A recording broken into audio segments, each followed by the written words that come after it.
The topic which was chosen for today's session is leadership. Dear students, leaders. Who are leaders? We know usually the political leaders, but there is a vast difference between a political leader and an administrative leader. As far as today's discussion is concerned, we are concentrating on administrative leaders. As far as administrative leader is concerned, there are a number of different meanings are there. Among them, there are two meanings which has universally accepted and universal consensus are there. The number one, leadership means the activity of influencing the employees in an organization to achieve the organizational objectives willingly. Another definition as far as the leadership is concerned is influencing and emphasizing and energizing the people and common effort to achieve the objectives of the enterprise. So these two were the meanings which are universal consensus. Then comes the nature of the leadership. The nature of the leadership is determined by three major factors. The number one, the individual. The individual's his own capacities, their own potentialities and skills, which also decides and determines the nature of leadership.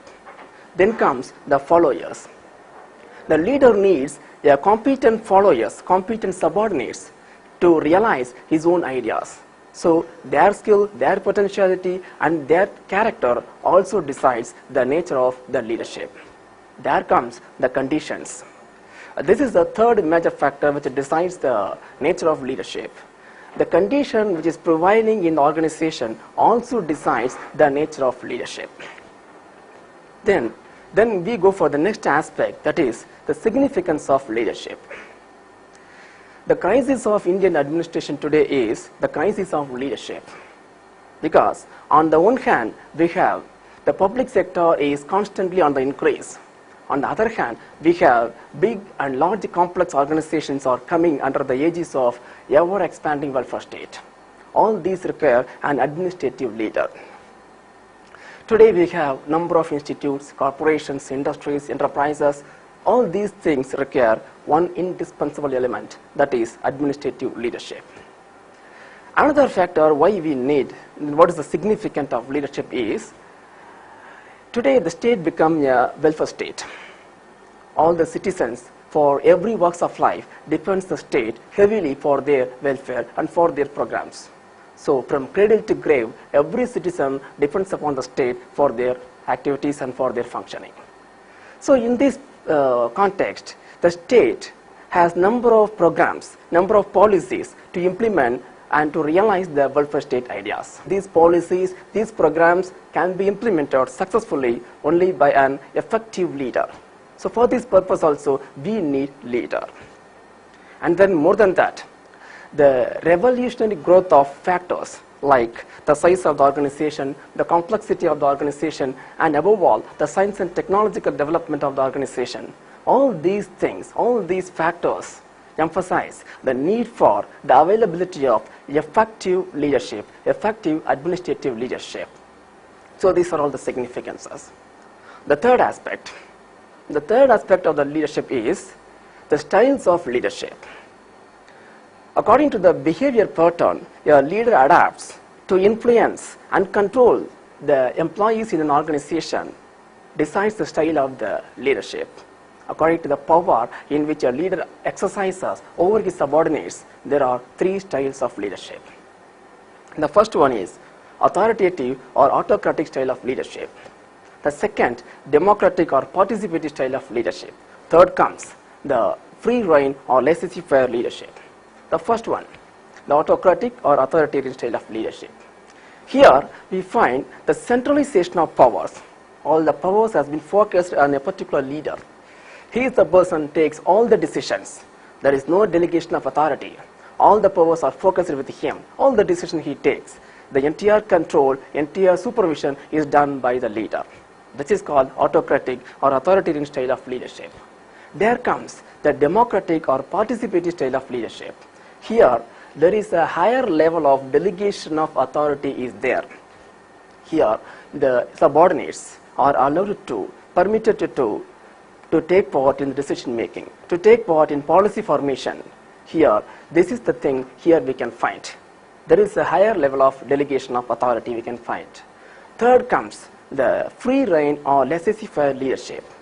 This style of leadership is almost 100% opposite to the first one, that is autocratic or leadership. So here, the leader leaves everything to the subordinates, leaves the power, leaves the authority, leaves the responsibility, everything he leaves to the subordinates. Here, what the leader is doing is nothing, but rather the subordinates, they are doing everything on their own. They are formulating the policies. They are making the decisions. So these are all the three major styles we can find as far as the styles of the leadership is concerned. But as far as the administrative scholars are concerned, the democratic or participative style of leadership is the suitable, best suitable leadership we can find.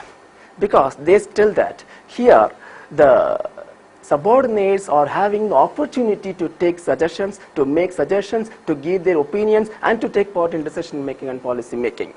So that is why, since they are contributing in decision making, they also have the responsibility in the implementation of those policies and programs. So in this competitive world, especially after the liberalization and modernization, the leadership style, the democratic and participatory style, which is highly suitable and highly recommended by these scholars.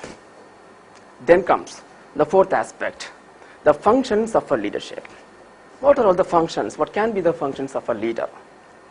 So the first and foremost function a leader is supposed to do is determination of objectives. This is the first function. So the leader must know what are all the objectives, what the organization stands for, what is expected from each and every individual. That is the objectives. So first, the objective, the function of a leader does not stop only on the fixing of the objectives. Apart from that, it goes beyond and fixing the means also. That is, lays down the policies and programs to achieve the goals. More than that, he is to interpret the policies and programs, the objectives. Because since the objectives is made by the leader, the policies and programs are made by the leader, it is his final duty to interpret the policies, programs, and objectives. This is the first and foremost function. Second function is motivation. This is one among the important functions of a leader. Motivating, stimulating the employees to work willingly to get cooperation for the achievement of organizational objectives, stimulating them, stimulating their efforts, stimulating their energies. So the motivation can be done through different means. Recognition is one among the major means. Recognition means giving them incentive, giving them increment, giving a promotion or a felicitation. These things not only regenerate the spirit or confidence of the concerned employee, but also the other employees also to get more confidence to work further for the organizational objectives.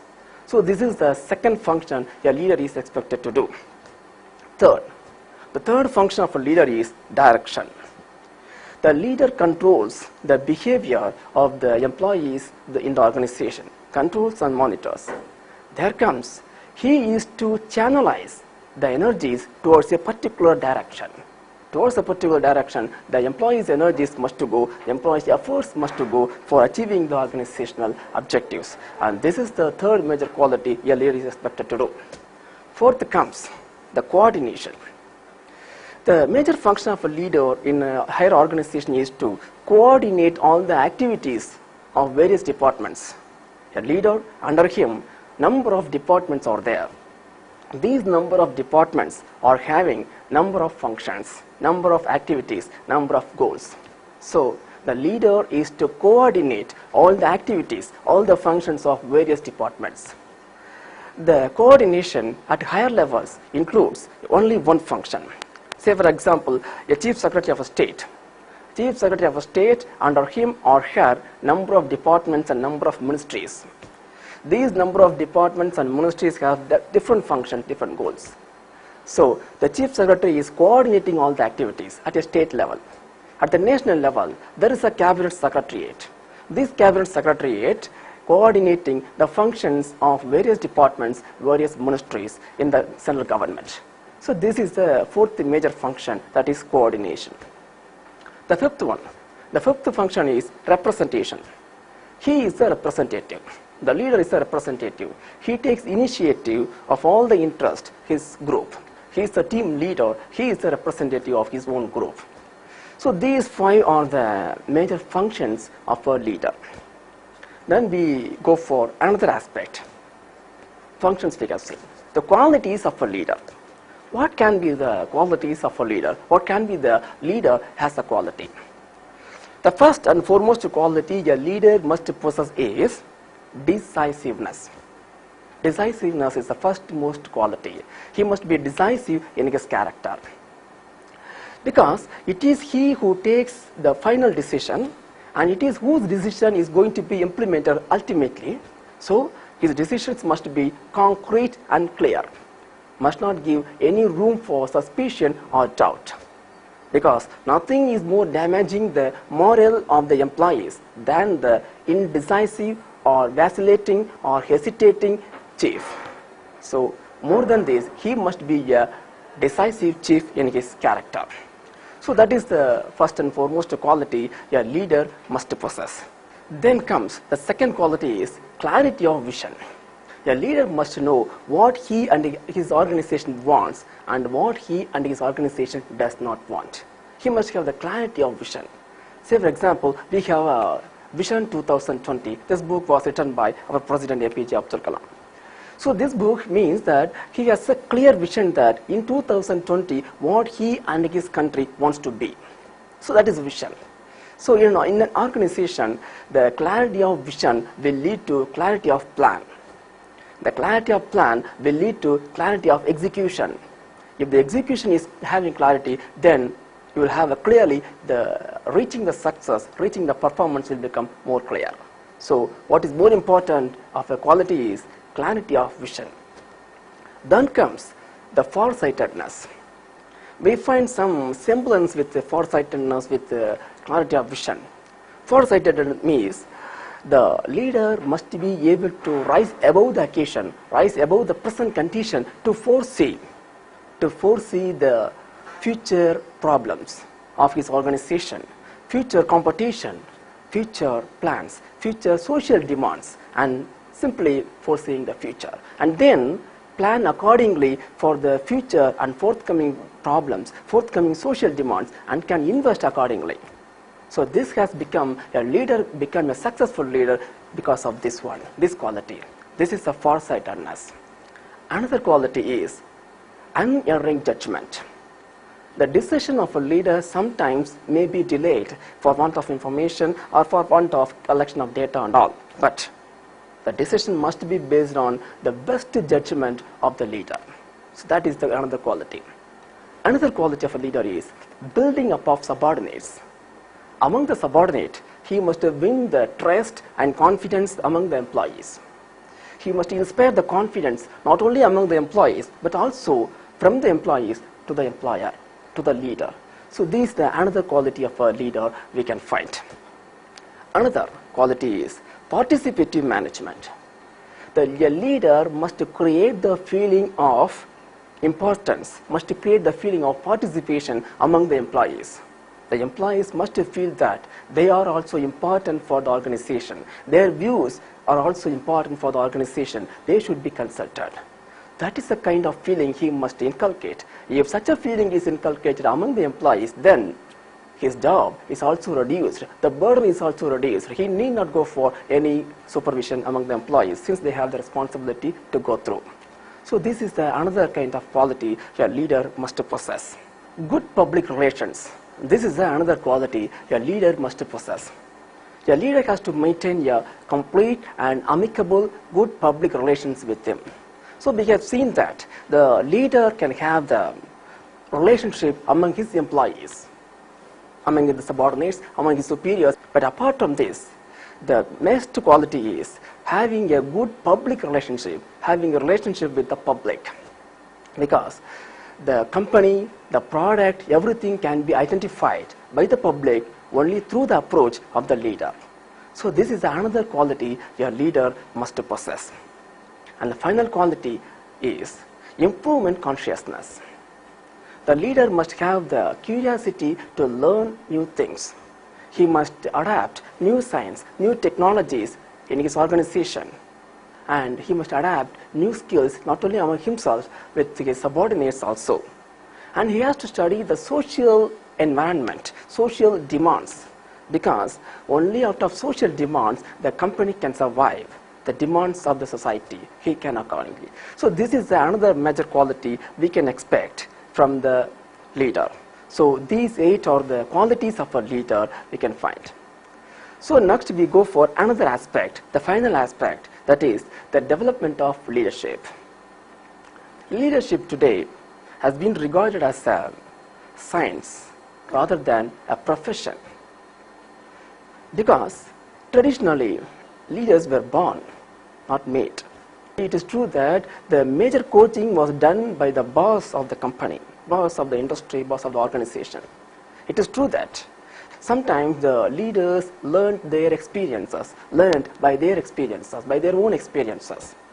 But nowadays, it has been accepted widely that the complex organizations, the multiple complexity in organization, the science and technological advancement, and the competition, the global competitions, all these things emphasize the need for better systematic training for the development of leadership. The leadership needs development in some of the areas. Okay, what are the areas needs development as far as the leadership is concerned? The first one is broad interest, understanding, and imagination. So this can be done by a general education. Some of the organizations are giving sabbatical leave to the employees, the leaders, to go for leave, to learn, to brush up their knowledge and skills. Few organizations insist their employees, their leaders, to go for short-term courses. Few organizations organize seminars, workshops, and conferences to brush up their knowledge, to get a fresh idea, a fresh understanding, and updating the knowledge of their leaders. So this is another area where the attention must be focused and the development must be needed. So the second thing is the superior intellectual capabilities of the individuals. First, we have seen through the perception of the organization, what the organization has to do as far as the development of the leadership is concerned. Second comes through the perception of the leaders. The leader must have the potentiality, superior intellectual capabilities. So as we have discussed, today the demand from each and every leader is more and more and has been widened day by day gradually. So in order to meet these demands, the leader must have the superior capabilities and potentialities. Though the organizations may organize conferences, seminars and workshops, sometimes they insist to go for under short-term courses. But if the leader does not have the superior intellectual capabilities, everything will become futile. Another major important thing one is the importance of persuasion. This is another area where the attention must be focused. Importance of persuasion. That means only through persuasion things can be done. A good leader means, the administrative good leader means getting things done without using the power. Out of fear, things can be done, but it will not last long. According to the administrative thinkers, only through a democratic style of leadership in which we have discussed. That means only through persuasion, only through a willing cooperation among the employees, a leader can be successful. And this is another major area the attention must be focused. So these are all the areas where the development of leadership needs to be done. So we have discussed starting from the meaning of the leadership, then we have gone the significance of leadership, then we have gone for the styles of leadership, then we discussed on the functions of a leadership, qualities of a leader, finally we discussed on the development of leaderships. So I hope that you might have got the basic understanding about the term, the concept leadership. Thank you.